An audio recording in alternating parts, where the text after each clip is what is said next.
Okay. Our next speaker is one of the most sought after, I thank you Elvis so much, one of the most sought after relational leadership experts and conversationalists. Now, this is the relationship that you have with yourself also, but also when it comes to leadership with your team, with the organization, and I don't know what else he's going to talk about.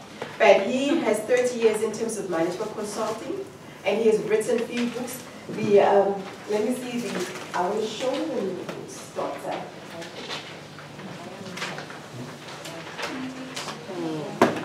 And we are talking about journals. There's so many things.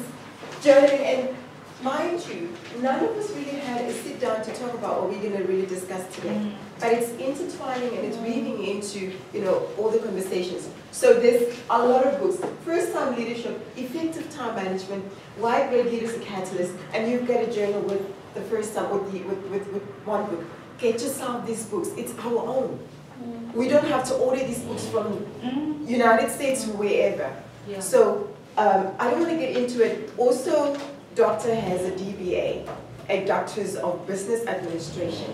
This is one of the highest that you can go, but you can actually have 5 of those too, because I have 5 of them, like Dr. D show. But it's one of the things that you need to invest into your own education. I'm not going to do a lot of talking. I think we've got great people here. Time is not on our side. So get the books as you go now, please. Doctor, I want to give Dr. Rowan van Dyk the opportunity to enthuse us again. Round of applause. Thank you.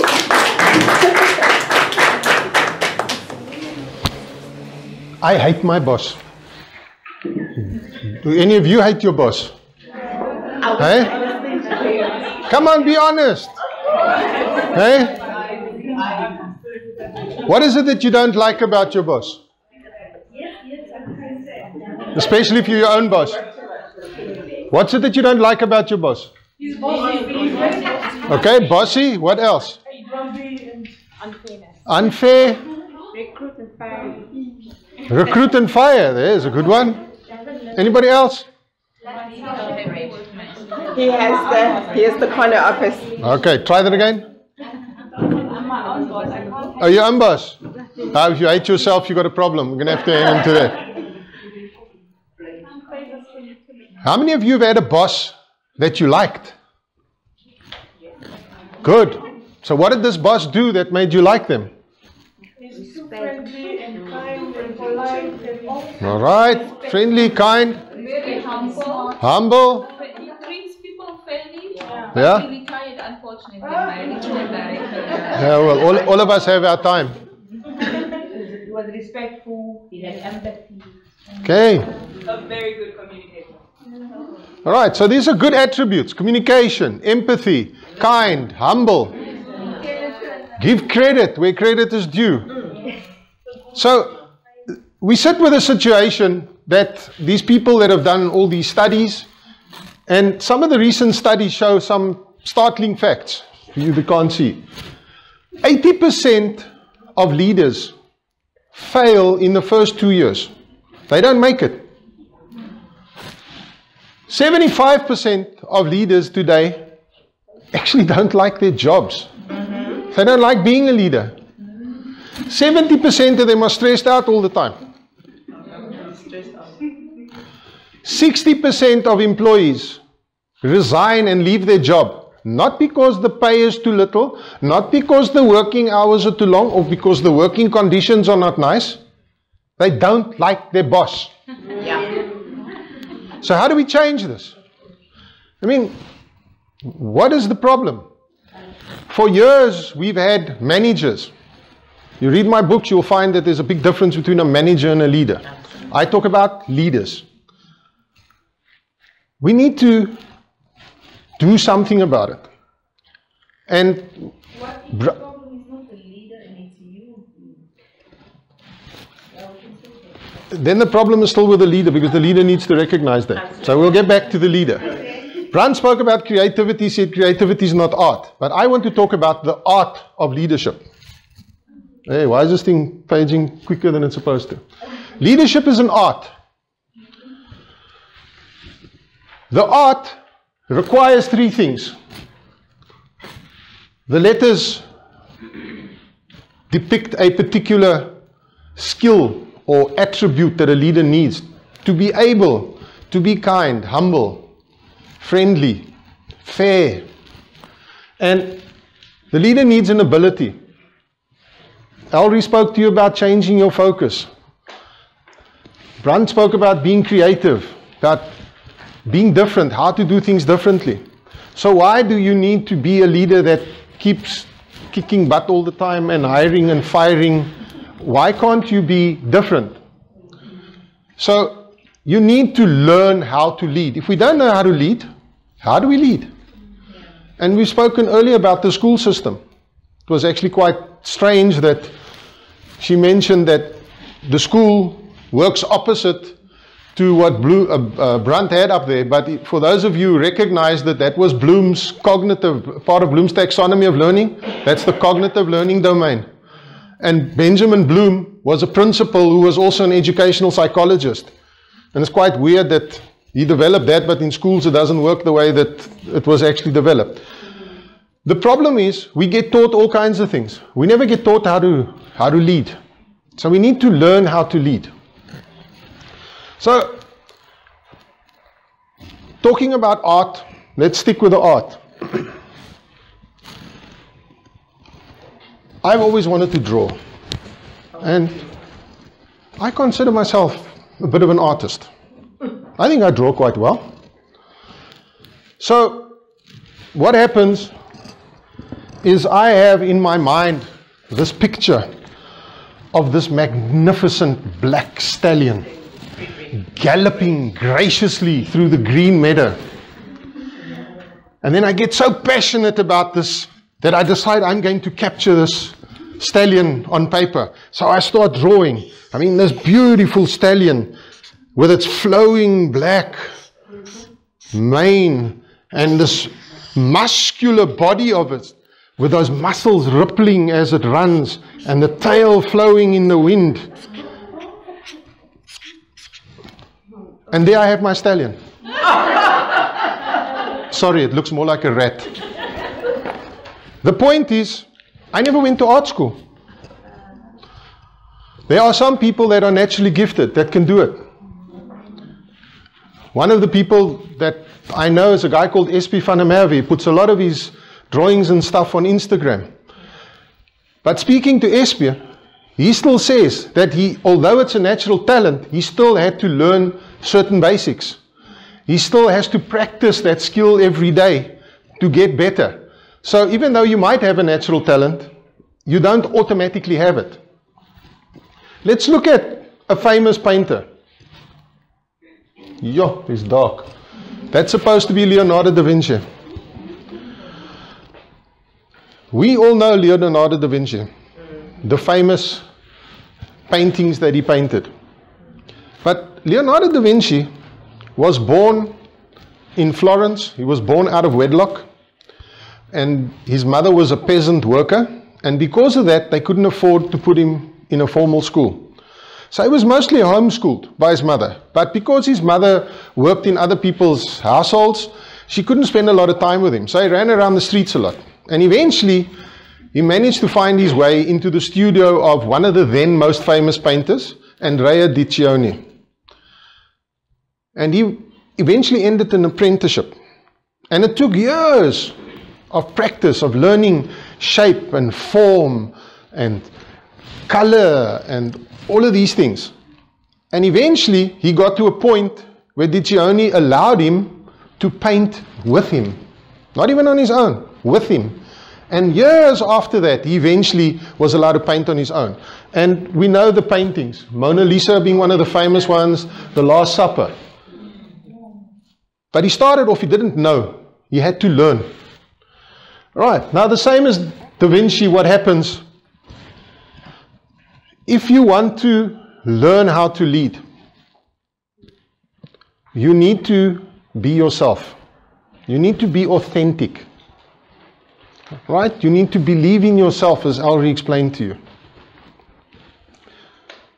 You might not be able to draw a horse. Might look like that rat of mine. But if you believe you can do it, you will be willing to learn and develop. and then you can learn to become a leader. We were never taught to lead. What happened? I mean, I ended up going through school, and then I entered the world of work.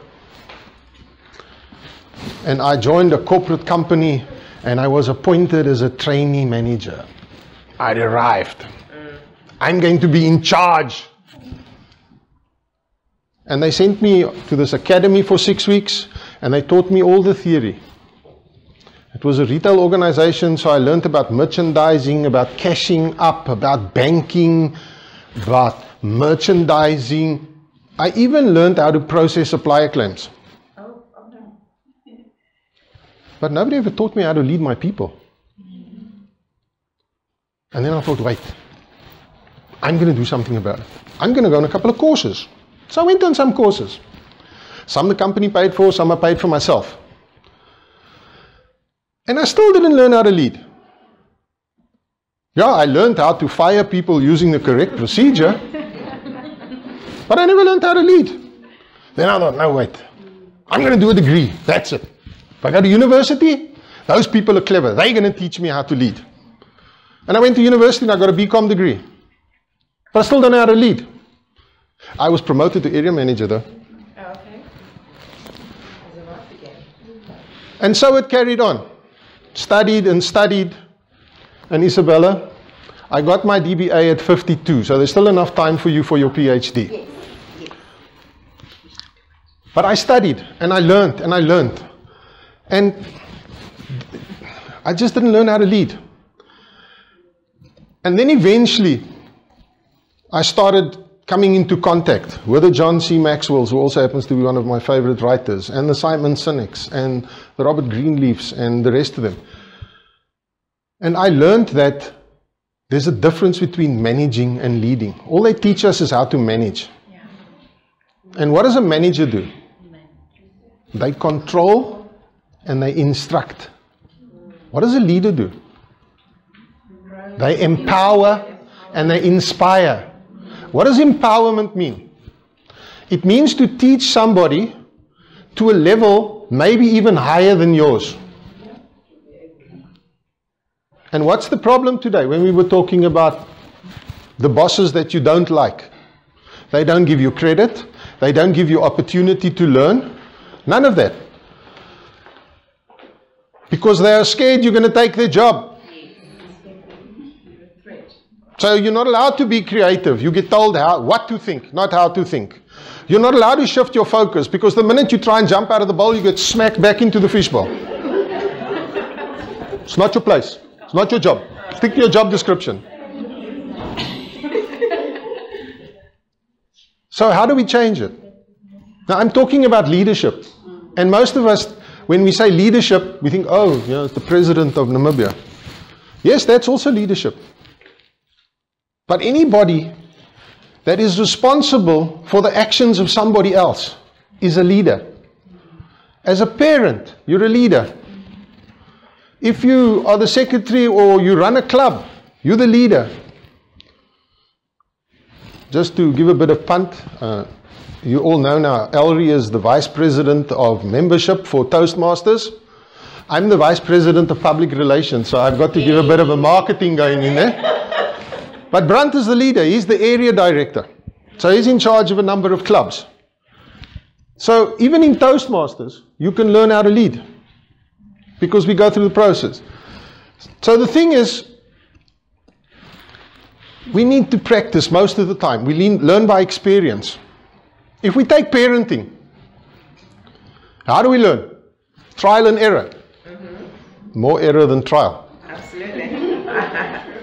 There's no manual or procedures manual that was written on parenting. Yes, there's a lot of books, but those are people that are telling you their experiences. But their child's not like my child, and I'm not like them. I have a different personality. So now I stumble through life and I carry on, and I try and learn. And it's the same with leadership. If you are prepared to think outside the box, if you are prepared to try and be more successful with your life and learn things, then you can Go about and you can attend courses. People now have leadership seminars, but unfortunately people still think leadership and management is the same thing. So half of these leadership seminars are actually just management training, teaching you how to smack your people and keep them in line. Like Brun says, toe the line, stay in the line, don't move outside the line. He's got a friend called Leonard the Line. So that's important. We need to be allowed to grow. And you said, unfortunately, your boss has retired, the one that you liked. So who was taught to take his place? Who was taught to take over from him and have the same skills and the same attributes? Being an authentic leader means that you are yourself. Authentic means I'm myself. If I like being nice to people, then I'm allowed to be nice to people. If I'm not nice to people, I need to learn how to be nice to people. But the point is, being authentic and being a leader. In the book Why Great Leaders, they have a leadership flag, which takes the word leadership and creates it into an acronym, and it gives you 10 attributes that a leader should have. Your lifestyle, example, authority, emotional intelligence, self-discipline. There's a whole lot of them in there. You can go through that. I'm going to be here too long if we do that.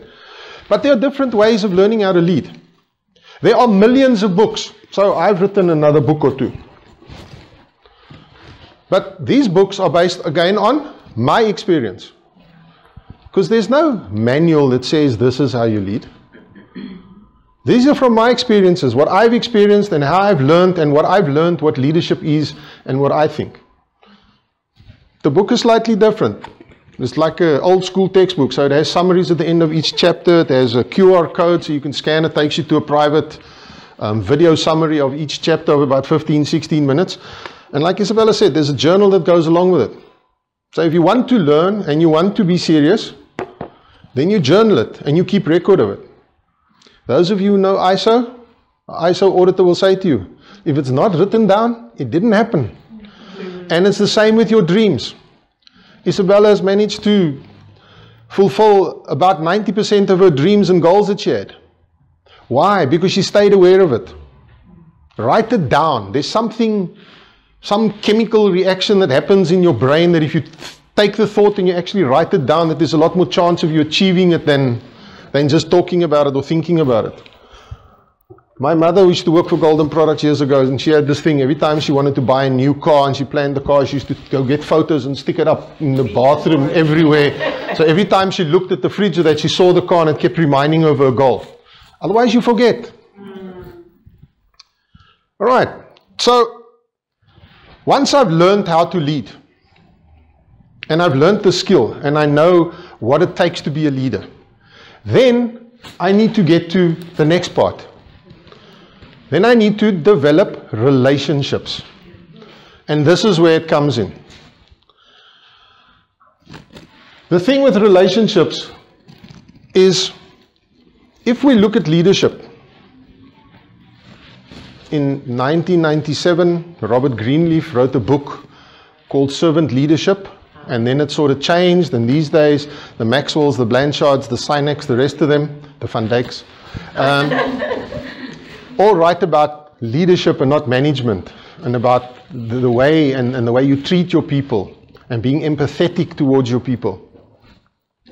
Before that, we remember years ago how it used to be. But you know that 2,500 years ago, Sun Tzu, for those of you who've read The Art of War, Chinese general, he started this whole thing about the leader shouldn't be the most important person. It's about protecting your country, protecting your emperor. The person that actually put it best, I don't know if they're cousins or brothers, but about 50 years later, there was a Chinese philosopher called Lao Tzu, and he said, a leader is best when people barely know that he exists. And when the job is completed, they think they did it themselves. Wow. Wow. And there's lots of guys that followed. Cicero, the Roman philosopher, Jesus in the Bible, all of them. If you want to lead, you first need to learn to serve. And then the wheels fell off. Our friend, Mr. Niccolo Machiavelli, came along. And he wrote a book called The Prince. And he said, it's all about the leader. You need to maintain control at whatever cost. Even if you are devious, you need to stay in control. It's the leader. And there's other guys that followed. Taylor, Thomas Carlyle with the great man theory. Frederick Taylor said, never mind about the people. Just give them bonus. It's cool. They'll work. Not a problem. And then we got the labor union started up. Although it started long before Carlyle, but the labor movement came along, and then people suddenly started fighting. It was a them and us thing. You're not treating my people fairly, so now I've got somebody that fights on behalf of my people. And there was no leadership. And then, as I said, fortunately, why is this thing not moving quick enough? Robert Greenleaf came along, and he wrote a book called Servant Leadership. Leaders need to serve. And everybody went, what? Really? I'm in charge. I'm the boss. I have the corner office with a view. I drive the Beamer with a personalized number plate. How can you tell me I got to serve? Right. Carry on. And then, as I said, we had the rest of them. The Blanchards and the Maxwells and Simon Sinek. I like Simon Sinek's book, Leaders Eat Last. He mentions an example there that Nelson Mandela used once, told about his father, who was one of the headmen, that used to say when he walks in and they have a meeting, that even though he was leading the meeting, he used to speak last. He says, because two things happen when you speak last. He says that the people that you allow to talk first get the feeling that they are heard and that they are listened to. See, but the most important thing is, where you had one solution, you and there are 20 people in the room, you now suddenly have 20 solutions. Yeah. Because you decided to keep quiet and to listen, to step back and let somebody else take the shine. So if we look at relationships, hiring and firing, since when did the bottom line become more important than the people? Yeah. What do? I'll fire you. Don't need you. Gone out of here because I need to save costs. What's happened in Swakop with the mines? Sales are down. Business is bad. Economy's crashed. Okay, so what do? Those 100 people, they don't work here anymore. Thanks, there you go. I'm in the training game. I've been a trainer for 19, 20 years that I've had my own company. And the thing that I find the most, when you get to a company, the minute times are tough, what does the company do? They cut the training budget. No, sorry, we don't have money for training. That's actually the time when you should be training, teaching the people new skills, so they can multi-skill them. I can move you into something else. I don't have to fire you. I can give you another job to do. Brand says nearly half of the jobs in 20 years' time are going to be non-existent. So we need to teach our people other jobs so that they can carry on working. No, shareholders, they're the main people. We've got to protect the shareholders, protect the bottom line. It's all about the money.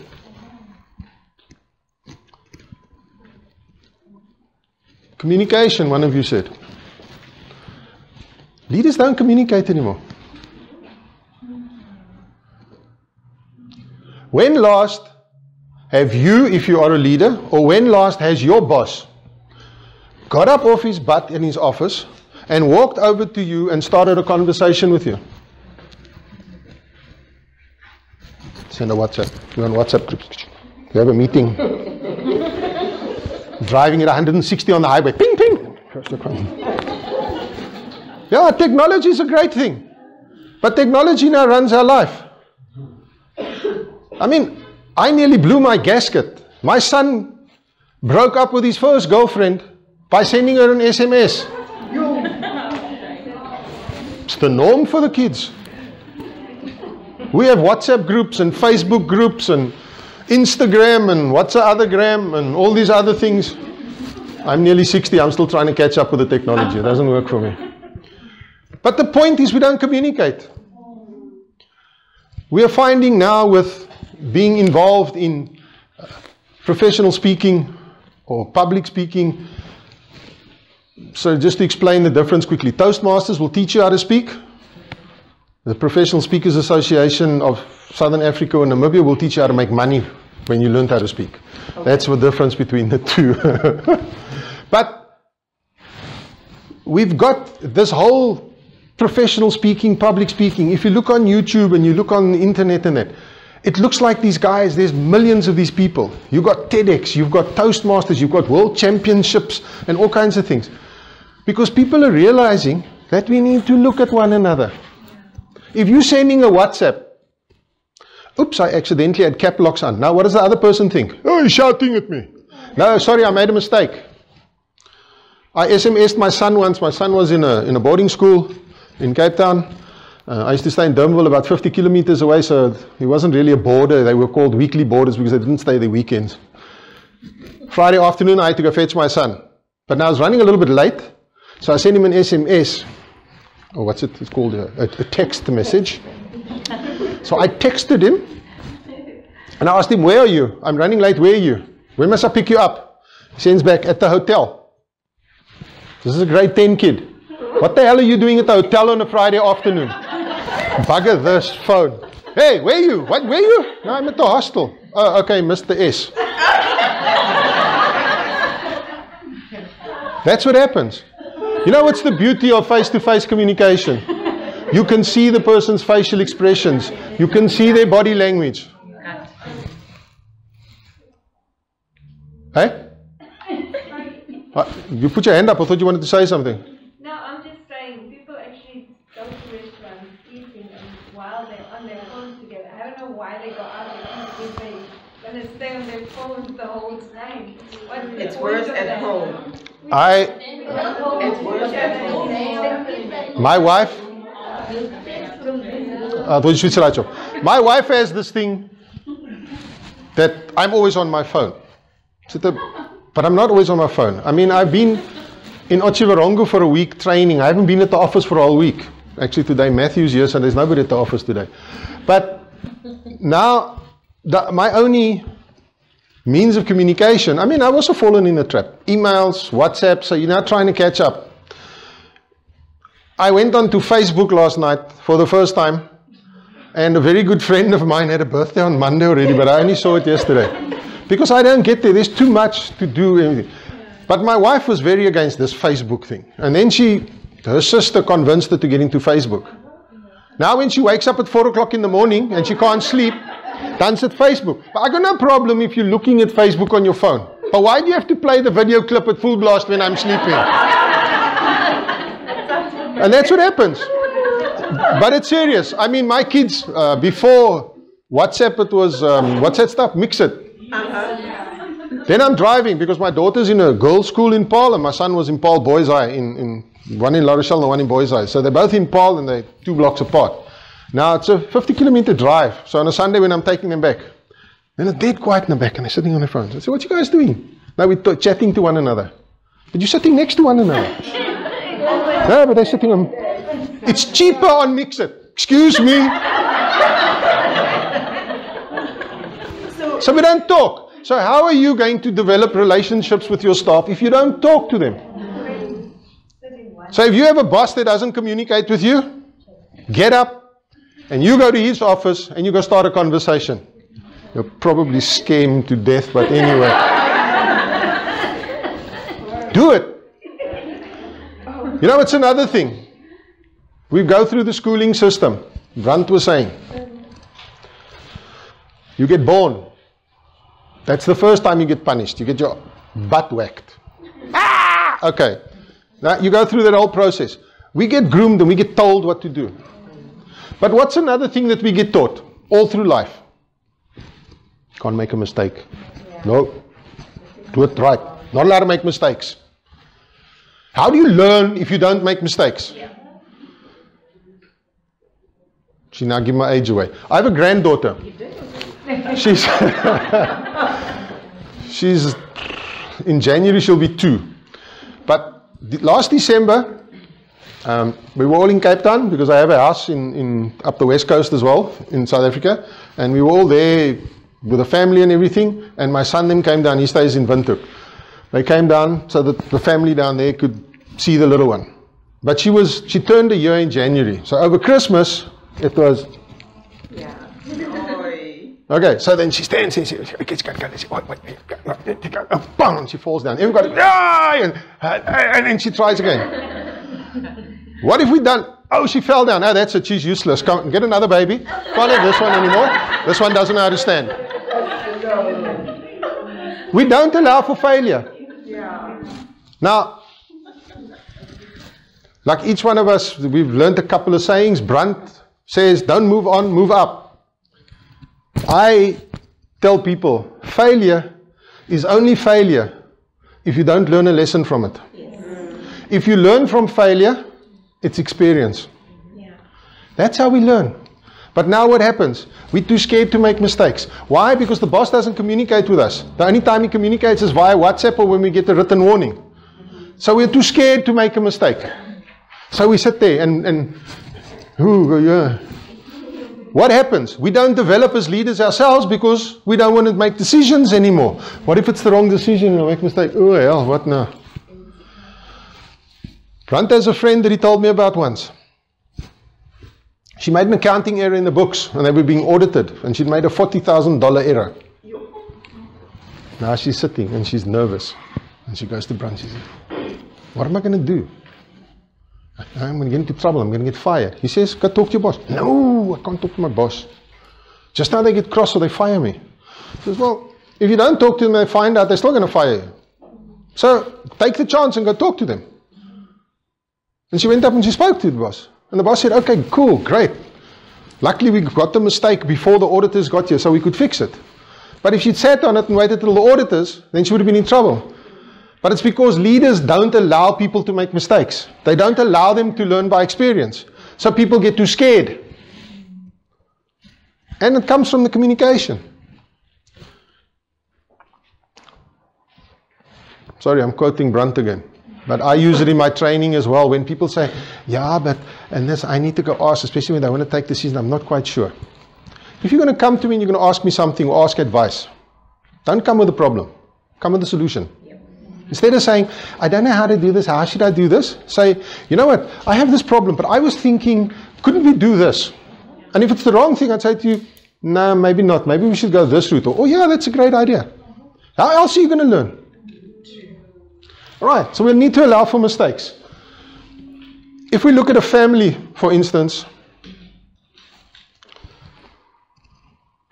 I think I'm jumping a couple of slides. But if you take a family, I take it you either all have children. Some of you might be nearly as old as me and have grandchildren. But you have children. We have a family. So you're a leader. Now what happens? You've got your son playing cricket with his buddies outside. He smacks the ball through the lounge window. Excuse me, son. Here's a notice of a disciplinary hearing. What you did was against family rule number 67, damaging family property. You can bring your 2-year-old sister along as your representative. It's cool. And then the next day you sit with your son and say, okay, now, I realize you haven't been in this family very long. You're only 4 years old. But we have rules in this family. And unfortunately, you've now broken that rule and you've cost the family a lot of money in the mistakes that you made in that. I think you need to leave the family and go find another family. Oh my goodness. Okay. Do we do that? No. So why do we do it to our staff? Good point. Right? Why is our first reaction, or your leader's first reaction when something goes wrong? Disciplinary. Daar gaat jy. Sommige kry vir sien in. It shouldn't be that way. If we want to build relationships, we've got to have empathy. We've got to allow people to make mistakes. We've got to allow people to learn. Right. Relationships. I call it the 3 R's of relationship. For those of you to remember, I need to explain it properly because I think the Minister of Basic Education in South Africa got a roasting because she just said the 3 R's of communication, and the 2 people that responded had no idea what she was actually talking about, so they put both feet in their mouth before they realized it. But when we were younger, we used to talk about the 3 R's of education. Arithmetic, writing, W-R, although it was R because it's R, and reading. So, in relations or relationships, we have 3 R's. We have the relationship, rules, and then results or respect or return, depending on whether you're looking at financially or whatever. The relationship needs to be formed before you make the rules. You get married, you and your wife go along. You don't, when you get married, say, okay, you know what, the children have to be in by 10 o'clock, and no, you enjoying your marriage. Then when the child gets born, and you love the child to death, and after about 2 years, when the child can start thinking and listening, and then you say, okay, you know what, because I love you, I want you to please stick to these rules. Try and stick, because if you don't, then everything will work fine. You don't first make the rules in the hope that you're one day going to have a child. Because if you do it that way, the relationship is there. The trust is there. Then if you give me the rules, I'm going to follow them because I understand why they are there. So then I will respect you. Then there will be results because I will do what's expected of me. Then if you look at it from a financial perspective, there will be a return. But if you do it the other way around, and you put the rules first, the last R turns to rebellion. Because if I have those rules and I'm a disciplinarian, what's going to happen? The first time the child is allowed out, that's it, done safe pay, and he does everything he's not supposed to do. Why? Because you held them there. And it's the same in an organization. If you don't allow your people to think for themselves, you don't allow them to be creative, you don't allow them to grow and be free and not feel scared of you and try and hide all their mistakes, and you allow them to fail every now and then and learn from it, then you will develop the relationship. And then they will follow the rules.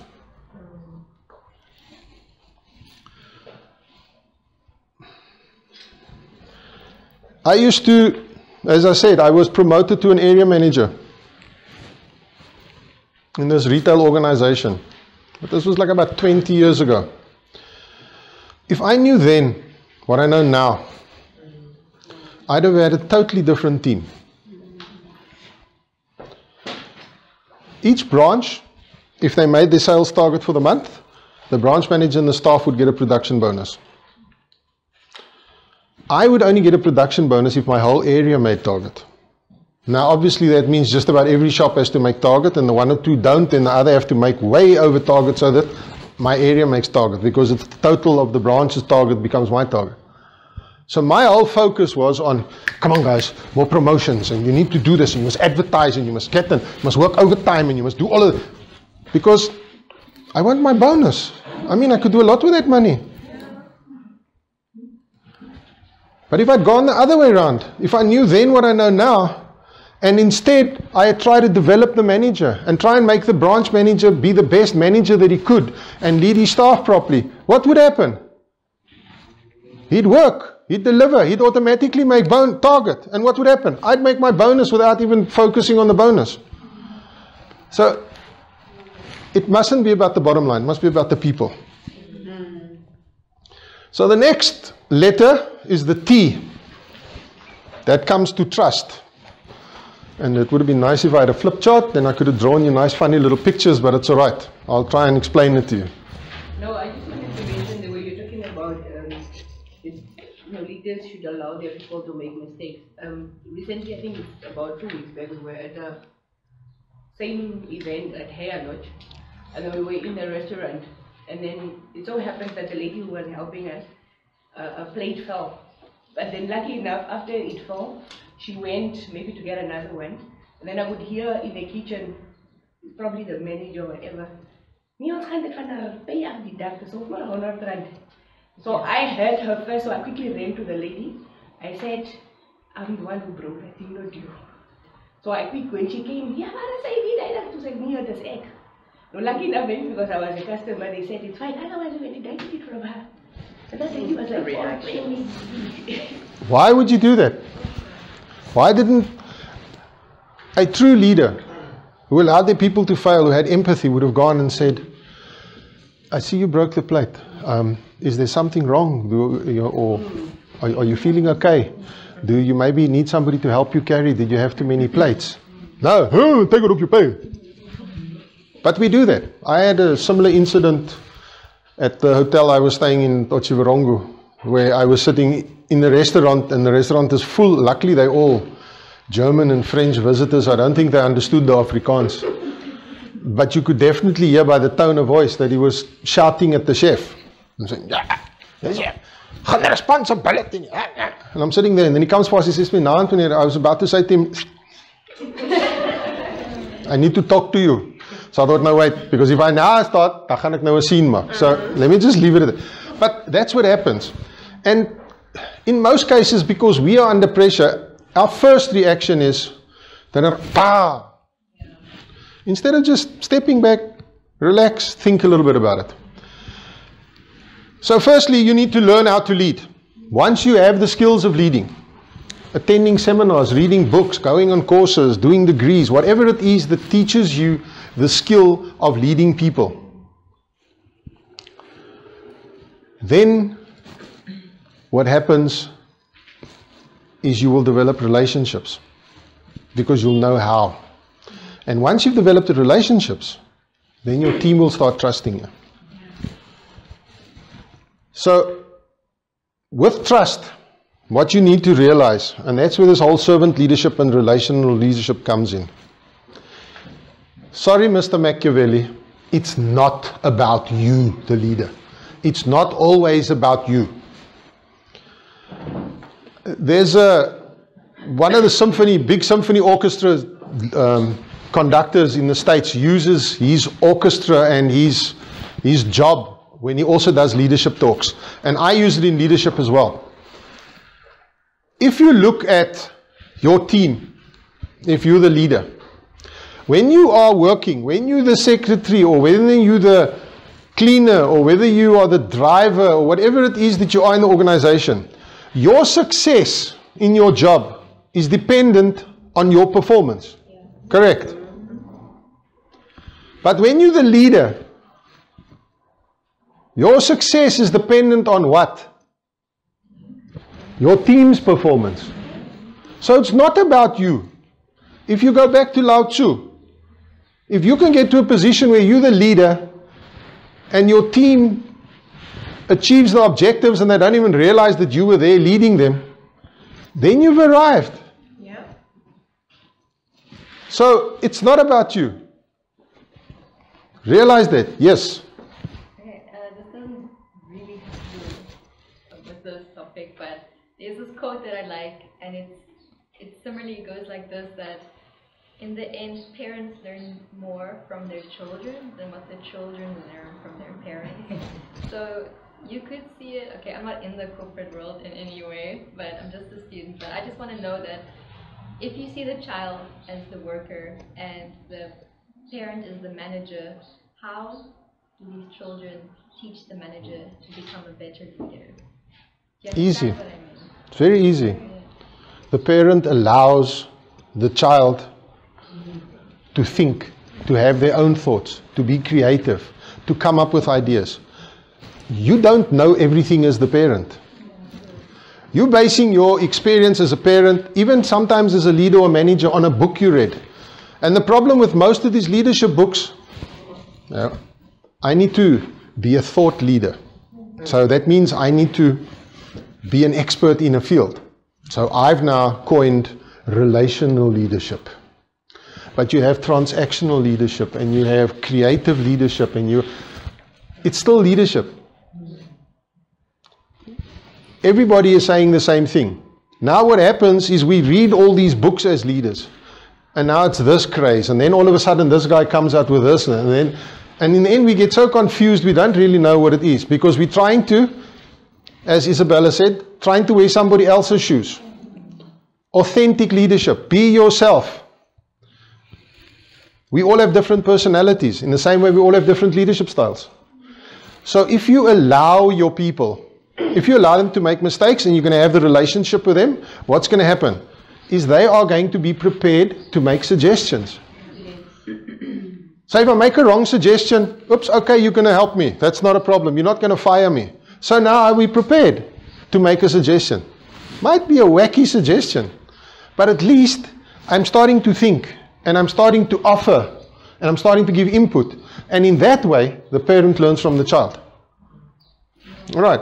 What I'm trying to say is, like, let's say the boss isn't the most, how do you call it, acceptable person. And let's say, okay, an example is, if she wants my cooperation, my mom here, if she wants my cooperation at home, she has to, I want her to talk to me in a very respectful way. And the same is in a workplace. So how do you teach your boss how to treat you the way you want? That's what I'm saying. Like, how do you get your boss to be respectful on your own leadership level? I'll give you a business card and you send them on one of my courses. It's obviously a lot more difficult from the bottom up, because if they're not listening to you, they don't value your opinion. You're just a number. So chances are you're not going to get in there. I would suggest trying to sort of form a relationship. I had a situation where I was an internal auditor of an organization, and every Monday morning I had a meeting with the financial director, and then I had to report back on the week what happened and this and that and everything. And then I would get to him and say to him, you know what, we have a problem at this branch, so and so and so. Yeah, but it's not supposed to be like that. You know what? So what must I do? I don't care, just fix it. So what do I do? Okay. Now, you obviously realize that ek het nie op my bek geval nie, so I will take a chance, and I'm bigger. Those days I was like 20 kilos heavier, so I was prepared to take a couple of people on. So what I would do is I'd come to him, and then yeah, this is the problem, that's the problem. Then I'd say to him, you know what? Don't you think we should maybe do this or do that? Yeah, that's a good idea. And then I would afterwards send him an email and I'd say to him, it was a great meeting this morning. So you say that this idea of yours that we must do this, that's the right idea. Yeah, do that. Now he thinks it's his idea, but it was my idea. But I'm prepared to give him the credit, because now what happened is eventually then he realized what was going on. So then come to me, listen, we have this and this, what do you think we should do? All right, but it takes time. A relationship works from both sides. It takes time. But if we look at the next concept, I developed a concept called leader rings. Now, if I'd draw you a nice squiggly picture, very creative squiggly picture if I had a flip chart. But basically, if we look at this picture, this explains the concept of leader rings. I don't know if any of you know, if you take a stone or a rock and you throw it into a pool of water or into a dam or something, what happens? Splash, and it goes, those ripples. You notice which way the ripples go? They go from the outside in, hey? Yeah. Do they go from the outside in? No, they go from the inside out. Okay. So, same concept. In the middle is the leader. And the leader has these rings around them. And it works outwards, and it works outwards, and it works outwards. So, where does the rock land? In the middle. So, who's supposed to take the brunt of the hit? The leader. The leader. So, the leader takes the force of the blow and protects the team. But each leader has another ring that follows. And if you look at the pictures, you notice which way they're facing. Outward. So if we spoke about Cicero, the Roman emperor. If you remember the old Roman army and the armies from those days, when they used to go to war, they had that bronze and leather breastplate that they used to put on. Okay. They had this helmet that covered their face. And they had these things on their arms. And some of them had these, it's like a flexible metal chain type thing called mail gloves and that. And they had these things over their legs. And they had boots on and everything. And they had a shield. And they had a sword or a spear. And they were ready for the army. But have you ever noticed at the back? It's nothing.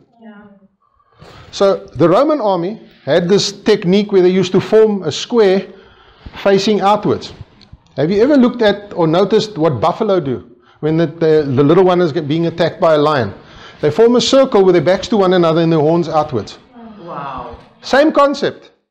So in other words, the job of the leader is not to protect yourself or the shareholder. The job of the leader is to have the back of the person below you. So you're facing outwards, you're taking those arrows, and nobody can, and that person knows, I don't have to keep turning around to see what's going on. I can face forward and I can do what I have to do because I know I can trust the person behind me. In other words, I can trust the person above me to have my back and to look out for me. In leadership, what happens? Listen, we need to come up with a plan to do some more sales. Yeah, says A.R.T, why don't we paint the outside of the building green and put purple spots on it, and then people will notice the building and they'll come to the building. Yes, now that's a brilliant idea. So you do it and you paint it. And then the MD comes along and says, what the hell's going on here? Oh no, it was A.R.T. Those are the leaders we have. They don't stick up for us. Yes. Corporate salute. Wasn't me, it was them. But had the boss now come and said, yeah, this is a cool idea, I think this will work. Yeah, no, I mean, you know what? Now all of a sudden A.R.T's forgotten. That's not using leader rings. You're not developing trust. I had somebody that was like that, a boss that was like it. Eventually what you do is you sit in the meeting. Any ideas? Oh, God, I'm not saying anything. No. But you always have it. No, I've run out of ideas now. Why am I going to give you ideas and you're going to take the credit? Yeah. So there's no trust. And that's the thing with leader rings. That person needs to know that no matter, and it goes all the way to the outside. That person working down at the lowest level, they're going to put in 110% for the company or for the team. Why? Because they know behind me I've got somebody protecting me. Take a traffic cop. Have you ever thought of this? You get the traffic cop. There's this, if it's in Australia and you have those road trains, they carry like about 400 tons. And you've got this 400-ton truck hurtling down at you at 80 kilometers an hour. Actually, he's doing 85, so it's over the speed limit. So what do? Stop! And what does the truck do? Slams on anchors. That traffic cop, there's no ways in hell he's going to stop that truck if that truck didn't hit the anchors. Yep. But you know what? He knows that he's wearing a uniform. He knows that he's part of an organization, that if that truck driver knocks him down, he's going to have the whole municipality, the whole council, the whole government, everybody on his neck. That traffic cop trusts that he's doing whatever he's doing, he's being backed. That's why he steps out in front of the truck. I wouldn't step out even if I had 2 uniforms on. But that traffic cop has that trust. And that's what you want. The people will do things because they trust you. 100%. If we look at these leader rings, it creates safety. I've got the person that's got my back. They're looking after me. So I feel safe in the organization. Because I know I'm protected from behind. I'm not suddenly going to get a surprise and get called into the office and get handed a written warning or something. They'll have my back. They'll look out for me. If something goes wrong and I make a mistake, they'll say, no, this was it, and I was there, I saw what happened, and they'll stick up for you. They won't drop you. All right. Feedback. Get to the communication. Feedback we have, you need to keep telling people. People want to know how they did. If I did something, did I do a good job or did I do a bad job? It's fine, you've got my back and everything, but am I actually doing what I'm supposed to be doing? I don't want to wait a whole year and then, oh, didn't get a bonus, so, shit. Was my work not good enough, or what happened? Or maybe you are lucky and you work for an organization that does performance appraisals.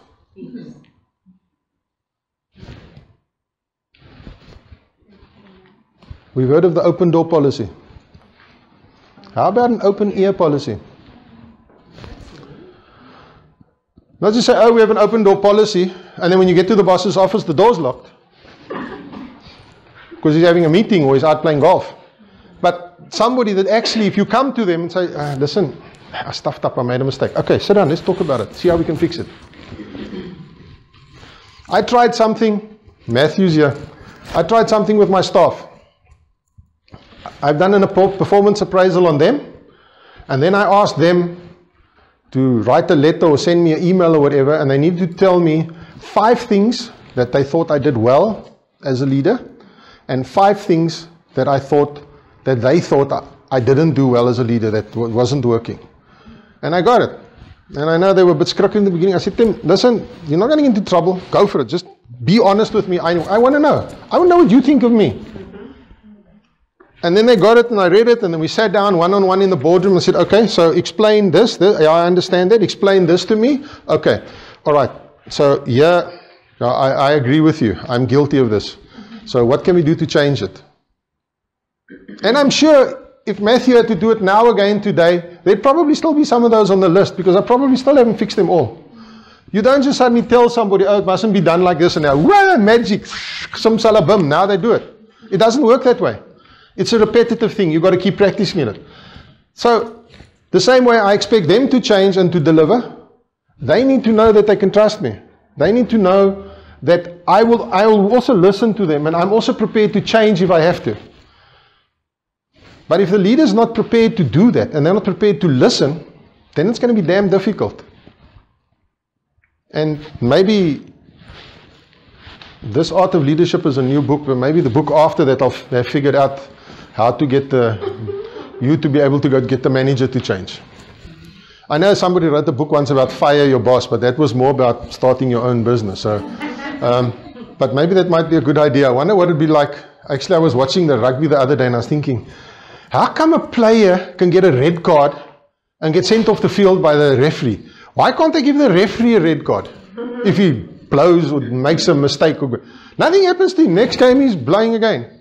I know there was in Varsity Cup rugby in South Africa, the captain has a white card and he's allowed to use it once. So if he doesn't like a decision that the referee made, he can use the white card, and then they go check the TV referee, so it's a start. If you want to be a leader, you need to learn to serve first. You need to learn to protect your people. Have you ever noticed what happens if you have a boss, not a leader, you have a boss that's a manager, and he's always shouting the odds, and you've always got to bend down and bow down and, yes, your worship. Have you noticed which part of the employee then faces the customer? The backside. So why not change it? Why not build relationships? Why not develop trust? And if you develop trust and you have the back of your employee or your team member, who are they facing? They're now facing the customer. Richard Branson was the guy that said, forget about training, customer service and the rest of it. He says, look after your employees and they will automatically do the customer service. Yes. Because they will want to do what you want them to do. Because you have a relationship with them. Because they trust you. So I need you to do one thing for me. If you're a leader, what type of leader are you? Are you that big, powerful black stallion? Or are you a rat? Thank you.